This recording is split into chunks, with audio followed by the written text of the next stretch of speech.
Hello everyone, welcome to exam form academy. Exam form academy के आज इस video में हम शुरू करेंगे 17 अप्रैल 2019 से करंट अफेयर के क्वेश्चन। और इस वीडियो का जो पीडीएफ फाइल है आपको नीचे डिस्क्रिप्शन बॉक्स में मिल जाएगा, आप वहां से डाउनलोड कर सकते हैं। तो चलिए शुरू करते हैं आज का वीडियो।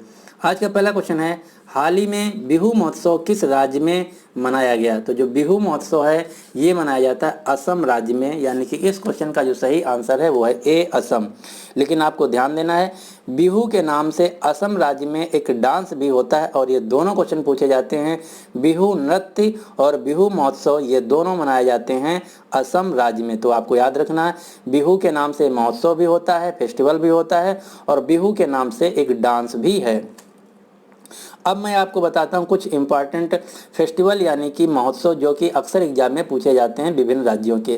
पोंगल जो त्यौहार है ये मनाया जाता है तमिलनाडु राज्य में। जल्लीकट्टू त्यौहार जो है ये भी मनाया जाता है तमिलनाडु राज्य में। ओणम त्यौहार मनाया जाता है केरल में। हार्नबिल फेस्टिवल मनाया जाता है नागालैंड में। लोसार फेस्टिवल मनाया जाता है अरुणाचल प्रदेश में। यासांग फेस्टिवल मनाया जाता है मणिपुर में। सागा दुआ फेस्टिवल मनाया जाता है सिक्किम राज्य में। और बोरी बूट जो फेस्टिवल है ये मनाया जाता है अरुणाचल प्रदेश में। अक्सर एग्जाम में जो पूछे जाते हैं वो पूछे जाते हैं पूर्वोत्तर राज्यों यानी कि नॉर्थ ईस्ट राज्यों के जो त्यौहार हैं। और इनमें से सबसे ज़्यादा जो पूछा जाता है वो पूछा जाता है एग्जाम में पोंगल, जल्लीकट्टू, हार्नबिल और बिहू। तो ये 4-5 आपको याद रखना है। यहाँ पे बात हुई है असम की, तो असम से रिलेटेड कुछ हम चीज़ें जान लेते हैं। असम के जो मुख्यमंत्री हैं उनका नाम है सोरबंदा सोनोवाल। यह असम की राजधानी है दिसपुर और यहाँ के जो गवर्नर हैं उनका नाम है जगदीश मुखी। असम में 4 नेशनल पार्क हैं, कौन कौन से? Kaziranga national park. और क्वेश्चन ये पूछा जाता है कि काजीरंगा नेशनल पार्क किस जानवर के लिए प्रसिद्ध है या किस जानवर के लिए जाना जाता है? तो काजीरंगा जो नेशनल पार्क है ये एक सींग वाले गैंडे के लिए फेमस है, वन हॉर्न्ड रिहानो। इसके अलावा काजीरंगा के अलावा Orang national park, Manas national park, Dibru Saikhowa national park, ये 4 नेशनल पार्क हैं असम राज्य में। तो इतनी चीज़ें आपको याद रखना है। इसके अलावा कुछ हम और न्यूज़ देख लेते हैं जो कि असम राज्य से रिलेटेड है और रिसेंटली घटित हैं। सबसे पहले देखते हैं गुवाहाटी रेलवे स्टेशन जो है असम का, ये भारत का पहला रेलवे स्टेशन है जिसको मिला ISO सर्टिफिकेट। इसके अलावा गुवाहाटी जो रेलवे स्टेशन है ये भारत का पहला रेलवे स्टेशन है जो कि चल रहा 100% सोलर पावर से। इसके अलावा इलेक्शन कमीशन ने गुवाहाटी राज्य में एक डिजिटल इलेक्टोरल लिटरेसी के लिए एक इनिशिएटिव यानी कि पहल चालू की जिसका नाम है आई हेल्प। तो एग्जाम पे पूछा जाए अगर आई हेल्प किस राज्य से संबंधित है तो उत्तर होगा असम राज्य से।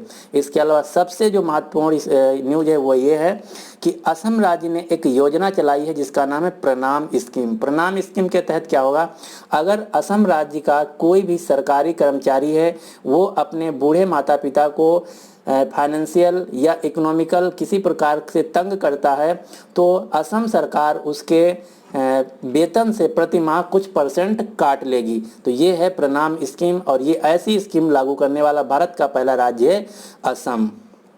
इसके अलावा असम राज्य ने किसानों के लिए एक वेब पोर्टल चलाई है। इस वेब पोर्टल का नाम है राइस नॉलेज बैंक। तो आपको याद रखना, राइस नॉलेज बैंक जो है ये असम राज्य द्वारा चलाई गई है और ये है किसानों के लिए। इसके अलावा एक खिलाड़ी हैं असम राज्य से जो अक्सर एग्जाम में पूछा जाता है, हिमा दास।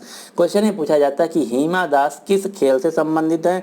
तो ये हैं एथलीट और ये असम के नगाँव जिला से हैं और ढींग गांव से हैं, इसीलिए इनको कहा जाता है ढींग एक्सप्रेस। और एक एग्जाम में अभी पूछा गया था कि हिमा दास का निक नेम क्या है? तो हिमा दास का दूसरे नाम से जाना जाता है ढींग एक्सप्रेस। और हिमा दास ने 400 मीटर के ट्रैक में जो एशियन गेम्स हुए थे जकार्ता पलेमबर्ग में, वहां गोल्ड मेडल भी जीता था। इसके अलावा हिमा दास को असम सरकार ने स्पोर्ट ब्रांड एम्बेसडर भी बनाया है और हिमा दास को ही जो IOCL कंपनी है इन्होंने अपनी कंपनी में HR की नौकरी दिया। तो इतनी न्यूज आपको असम से याद रखना है। तो इस क्वेश्चन का जो सही आंसर है वो है ए, बिहू जो महोत्सव मनाया गया वो मनाया गया असम राज्य में। अगला क्वेश्चन देखते हैं, क्वेश्चन नंबर 2। हाल ही में भारत का पहला विदेशी पक्षी पार्क कहाँ शुरू किया गया है? तो ये शुरू किया गया है मुंबई में। अब मैं आपको बताता हूँ कि विदेशी पक्षी पार्क क्या है। यह एक प्रकार का ऐसा पार्क है जिसमें 60 से अधिक प्रजातियों के 500 से अधिक विदेशी पक्षी होंगे और इसमें 200 प्रजातियों के पेड़ पौधे भी शामिल हैं। तो ये इस प्रकार का भारत का पहला विदेशी पक्षी पार्क खोला गया है, कहाँ? मुंबई में। तो इस क्वेश्चन का जो सही आंसर है वो है सी, मुंबई। इसके अलावा एक और पार्क अभी आपको याद रखना जो कि अभी बहुत ज़्यादा न्यूज में था, भारत का पहला ओटर पार्क। तो इलेक्शन कमीशन ने वोटर को जागरूक बनाने के लिए और उसको शिक्षित करने के लिए एक नया प्रकार का इनिशिएटिव लिया है जिसका नाम है वोटर पार्क। तो ये वोटर पार्क जो है ये बना है हरियाणा के गुरुग्राम शहर में। ये सिर्फ और सिर्फ जो वोटर हैं उनको एजुकेट करने के लिए और उनको अवेयरनेस बढ़ाने के लिए बनाया गया। तो आपको याद रखना जो वोटर पार्क बना है ये बना है हरियाणा के गुरुग्राम शहर में। और भारत का जो पहला विदेशी पक्षी पार्क बना है ये बना है महाराष्ट्र के मुंबई शहर में। अगर पूछा जाए जो विदेशी पक्षी पार्क बना इसका नाम क्या रखा गया, तो इसका नाम एक्सेल बर्ड पार्क, ये नाम है इसका। अगला क्वेश्चन देखते हैं, क्वेश्चन नंबर 3। हाल ही में दुनिया की पहली सशस्त्र उभयचर ड्रोन बोट का सफलतापूर्वक परीक्षण करने वाला कौन सा देश है या किसने किया है? तो दुनिया में पहली बार उभयचर ड्रोन बोट का जो सफलतापूर्वक परीक्षण किया है वो है चीन। अब ये उभयचर ड्रोन बोट क्या है? आप जो देखते हैं बोट ड्रोन होता है वो आकाश में उड़ता है, लेकिन चीन ने पहली बार एक ऐसी ड्रोन बनाया है जो कि पानी में चल सकेगा। यही है उभयचर ड्रोन बोट, यानी कि ये पृथ्वी पे भी चल सकता है और पानी में भी चल सकता है। अगर पूछा जाए इसका नाम क्या रखा गया है, तो इसका नाम रखा गया है मरीन लिजार्ड। ये नाम भी आपको याद रखना है, मरीन लिजार्ड इसका नाम रखा गया है। इसके अलावा चीन ने हाल ही में artificial intelligence based AI based दुनिया का पहला न्यूज एंकर भी लॉन्च किया था। जैसे न्यूज को पढ़ने के लिए न्यूज एंकर होते हैं, उसी प्रकार चाइना ने दुनिया का पहला रोबोट लॉन्च किया था जो कि न्यूज को पढ़ेगा। तो ये 2 न्यूज आपको याद रखना है। चीन की जो राजधानी है वो है बीजिंग, यहाँ के जो राष्ट्रपति हैं उनका नाम है शी जिनपिंग, और यहाँ की जो मुद्रा है उसका नाम है रेनएनबी। और एक और मुद्रा है जो कि जिसका नाम है युआन। जैसे भारत में रुपया और पैसा 2 यूनिट होता है, उसी प्रकार जो चीन की मुद्रा उसका नाम है रेनएनबी और इसकी जो दूसरी यूनिट है वो है युआन। और ये सबसे ज़्यादा जो एग्जाम में पूछा जाता है वो पूछा जाता है रेनएनबी। अब हम देख लेते हैं कुछ रिसेंट न्यूज जो कि अभी अभी दुनिया में पहली बार हुए हैं। जैसे लंदन दुनिया का पहला सिटी बना है जो कि 24/7 इम्प्लीमेंट किया है अल्ट्रा लो एमिशन जोन। इसका मतलब ये है लंदन दुनिया का पहला शहर बना है जिसने अल्ट्रा लो एमिशन जोन बनाया है।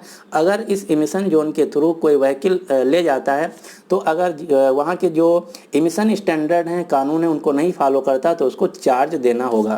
तो ये बनाया ऐसा पहली बार दुनिया में लंदन। इसके अलावा गूगल ने पूरी दुनिया में पहली बार जो ड्रोन डिलीवरी सर्विस शुरू की है वो शुरू की है ऑस्ट्रेलिया में। इसके अलावा एक और न्यूज, दुनिया का सबसे बड़ा जो ई-वेस्ट रिसाइकलिंग हब बना है वो बना है दुबई UAE में। और दुनिया की पहली जो wireless electric car charging station बना है ये बना है नॉर्वे में। और एक और न्यूज, जापान ने घोषणा की है जो उनका शाही युग है उसका जो नाम होगा वो होगा रीवा। तो जापान के शाही युग का जो नाम है वो है रखा गया है रीवा। इसके अलावा दक्षिण कोरिया ने पूरे देश में यानी कि नेशन वाइड पूरी दुनिया का जो पहला देश बना है 5G को लॉन्च करने वाला है वो है दक्षिण कोरिया। तो दक्षिण कोरिया देश भर में पहला पूरी दुनिया में जो 5G नेटवर्क लॉन्च किया वो है दक्षिण कोरिया। तो 5G नेटवर्क लॉन्च करने वाला पूरे देश में जो देश है वो है दक्षिण कोरिया। तो ये इतनी न्यूज आपको याद रखना है। इसके अलावा एक न्यूज आपको भारत से याद रखना है, भारत ने अभी सफलतापूर्वक परीक्षण किया था एंटी सैटेलाइट मिसाइल का जिसको बनाया था DRDO ने। और इस मिशन का जो नाम रखा गया था वो था मिशन शक्ति। तो इस क्वेश्चन का जो सही आंसर है वो है A, चीन। अगला क्वेश्चन देखते हैं, क्वेश्चन नंबर 4। हाल ही में किस भारतीय खिलाड़ी ने डच इंटरनेशनल बैडमिंटन खिताब जीता है? वैसे तो कभी भी डच हुआ या पुर्तगाल हुआ या फिर कतर हुआ, ये सभी इंटरनेशनल जो बैडमिंटन नहीं पूछता एग्जाम में, लेकिन अगर किसी भी खेल से भारतीय खिलाड़ी का संबंध है तो वो एग्जाम के लिए आपके लिए इम्पॉर्टेंट हो जाता है, तो आपको याद रखना है। तो जो डच इंटरनेशनल बैडमिंटन खिताब है ये अभी अभी जीत लिया भारत के खिलाड़ी हर्षिल दानी ने, यानी कि इस क्वेश्चन का जो सही आंसर है वो है B। ये डच कौन होते, अब मैं आपको बताता हूँ। एक देश है जिसका नाम है नीदरलैंड। नीदरलैंड का दूसरा नाम है हॉलैंड, और हॉलैंड के जो निवासी हैं उनको कहा जाता है डच। तो नीदरलैंड के जो निवासी हैं उनको कहा जाता है डच। भारत में जो सबसे पहले यूरोपियन आए थे उनमें सबसे पहले थे पुर्तगाली, दूसरे नंबर पे थे डच, तीसरे नंबर पे थे इंग्लिश और चौथे नंबर पे थे फ्रांसीसी। तो ये आपको सीरीज याद रखना है। भारत में जो सबसे पहले यूरोपियन आए थे वो थे पुर्तगाली, वास्को डी गामा, उसके बाद डच यानी कि नीदरलैंड के लोग, उसके बाद इंग्लिश, उसके बाद फ्रेंच। सबसे बाद में जो आए थे वो आए थे फ्रेंच। तो इस क्वेश्चन का जो सही आंसर है वो है बी, हर्सिल दानी। और नीदरलैंड में ही एक संस्था है जिसका नाम है ICJ, international court of justice. तो यहाँ से क्वेश्चन ये पूछा जाता है कि इंटरनेशनल कोर्ट ऑफ जस्टिस का मुख्यालय कहाँ है, तो इसका मुख्यालय है नीदरलैंड के शहर द हेग में। इसके अलावा एक और न्यूज आपको यहाँ से याद रखना है, नीदरलैंड में ही है international criminal court. International criminal court को अभी अभी ज्वाइन किया मलेशिया देश ने। अब मैं आपको बताता हूं अभी कुछ इंटरनेशनल टेनिस प्लेयर जो अक्सर एग्जाम में पूछे जाते हैं। यहाँ से दो क्वेश्चन बनते हैं। पहला तो क्वेश्चन ये ऐसे बनता है कि किसी भी खिलाड़ी का नाम दे दिया जाता है और ये पूछा जाता है वो किस खेल से संबंधित है, या फिर ऐसे क्वेश्चन पूछा जाता है उस खिलाड़ी का नाम दे दिया जाता है ये किस देश से संबंधित है। तो ये सभी जो खिलाड़ी हैं ये टेनिस खिलाड़ी हैं। राफेल नडाल जो हैं स्पेन से हैं, नोवाक जोकोविच सर्बिया से हैं, सेरेना विलियम्स अमेरिका से हैं, रोजर फेडरर स्विट्जरलैंड से हैं, मारिया शारापोवा रूस से हैं और नाओमी ओसाका जापान से हैं। तो ये लिस्ट आपको याद रखना, ये सभी हैं फेमस टेनिस प्लेयर पूरी दुनिया के। अगला क्वेश्चन देखते हैं, क्वेश्चन नंबर 5। क्वेश्चन नंबर 5 ये है, हाल ही में किस शहर के सभी पुलिस स्टेशनों में महिला पुलिस अधिकारियों के लिए sanitary pad machine vending machine लगाई गई। तो सैनिटरी पैड मशीन जो लगाई गई है पूरे सभी पुलिस स्टेशनों में, ये लगाई गई मुंबई शहर के। यानी कि इस क्वेश्चन का जो सही आंसर है वो है बी। एक पिक्चर आई थी पिछले साल जिसका नाम था पैडमैन, अक्षय कुमार की। तो पैडमैन पिक्चर के बाद जो भारत में सैनिटरी पैड को लेकर बहुत ज़्यादा अवेयरनेस फैला, इसीलिए जागरूकता फैली, इसी को लेकर विभिन्न राज्य सरकार और विभिन्न NGO, विभिन्न कंपनियां ने सैनिटरी पैड मशीन या बेंडिंग मशीन लगाना शुरू कर दिया। तो इसी को देखते हुए ये पहल जो शुरू किया वो ये किया मुंबई पुलिस ने। तो मुंबई पुलिस के सभी थानों में जो सैनिटरी पैड लगाई गई है इसका एक नाम भी दिया गया। इस परियोजना का क्या नाम है, तो ये भी आपको याद रखना है। इस परियोजना का जो नाम दिया गया वो है स्मार्ट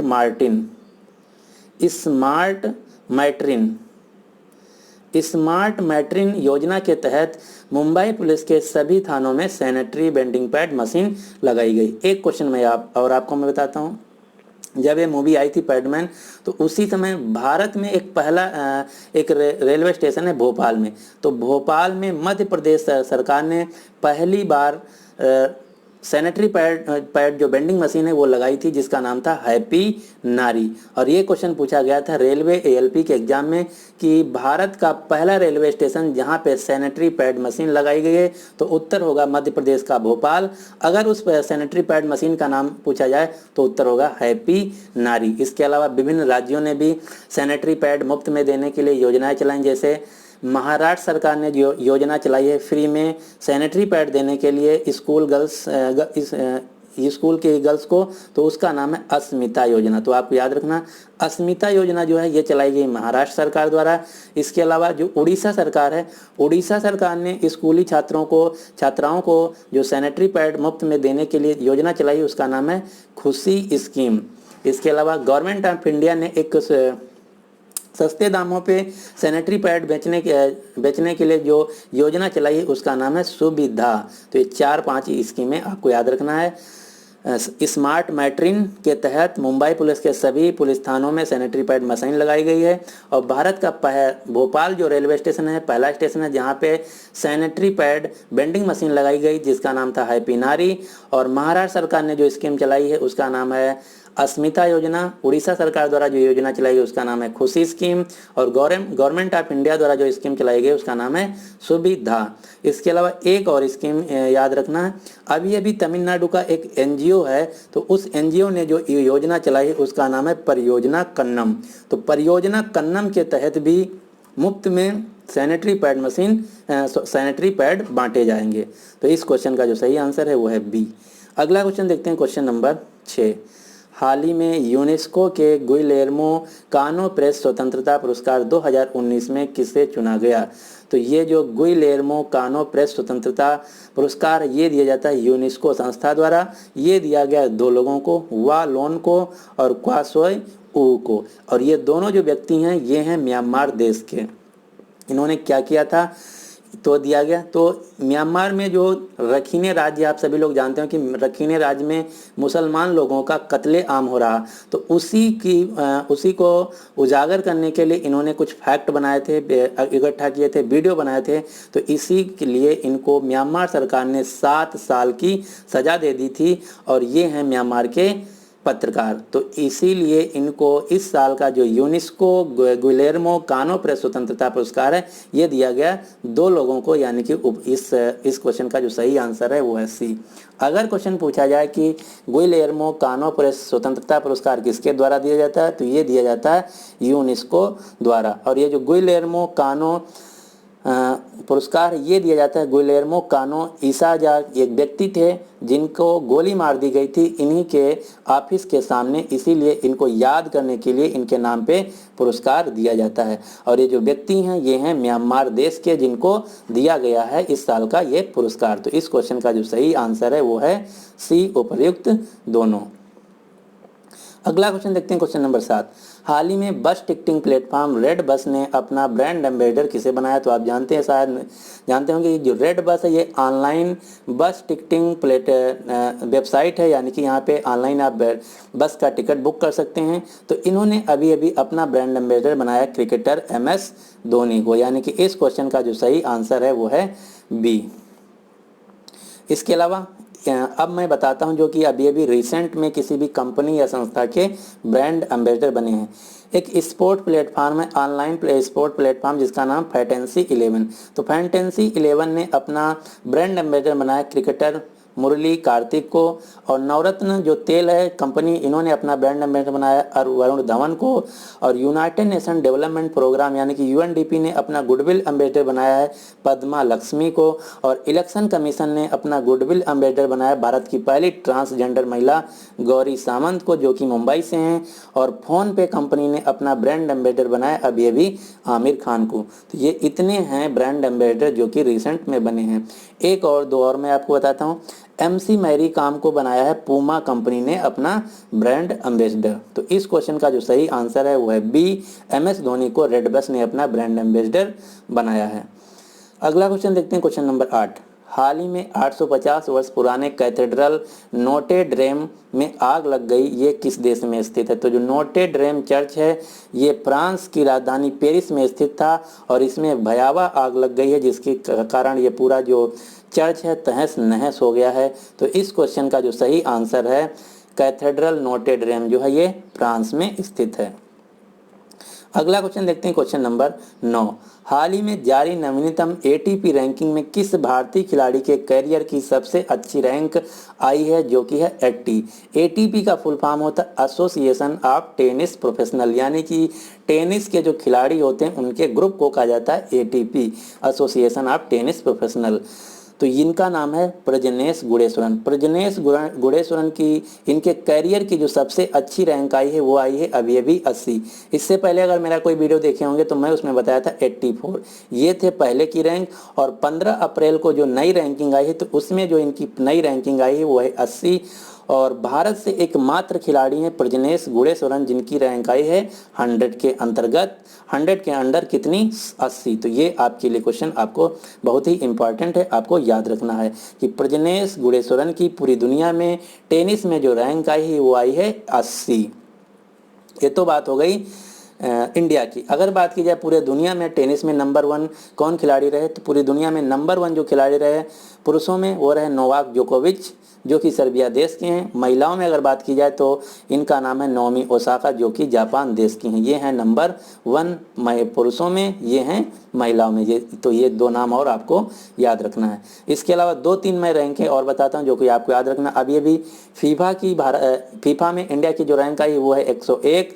और एशिया में जो एशिया फीफा में भारत की रैंक आई वो आई 18। इसके अलावा भारत की आईसीसी टेस्ट मैच में जो रैंक आई है वो आई है 1, यानी पूरी दुनिया में जो आईसीसी टेस्ट मैच की टीम है वो है भारत की नंबर 1 टीम, और फीफा में भारत की रैंकिंग है 101।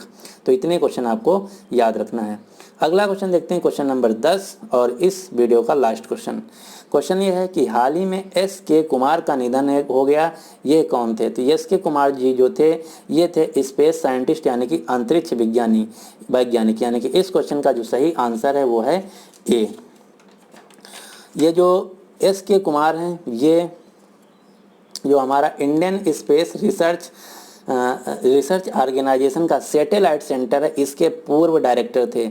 इसरो का जो सैटेलाइट सेंटर है इसके पूर्व डायरेक्टर थे, और वर्तमान में जो इसरो के डायरेक्टर हैं उनका नाम है के सिवान, और इसरो का जो मुख्यालय है वो है बेंगलुरु में, इसीलिए बेंगलुरु को कहा जाता है स्पेस सिटी ऑफ इंडिया। तो इस क्वेश्चन का सही आंसर है वो है ए। एक क्वेश्चन यहाँ से और आपको याद रखना, शायद छूट गया। जो रेड बस कंपनी है ये है इसकी जो पेरेंट कंपनी है उसका नाम है आईबीबो। अब जो तो आपको याद रखना, रेड बस की जो पेरेंट कंपनी है वो है आईबीबो। और मैं शायद कल क्वेश्चन बताया था ये कि जो पेटीएम कंपनी है, तो पेटीएम की जो पेरेंट कंपनी है वो है 197 कम्युनिकेशन। तो एक कमेंट आया था कि सर पेरेंट कंपनी क्या होता है? पेरेंट कंपनी का मतलब होता है कि उसका मालिक कौन है, उसका ओनर कौन है।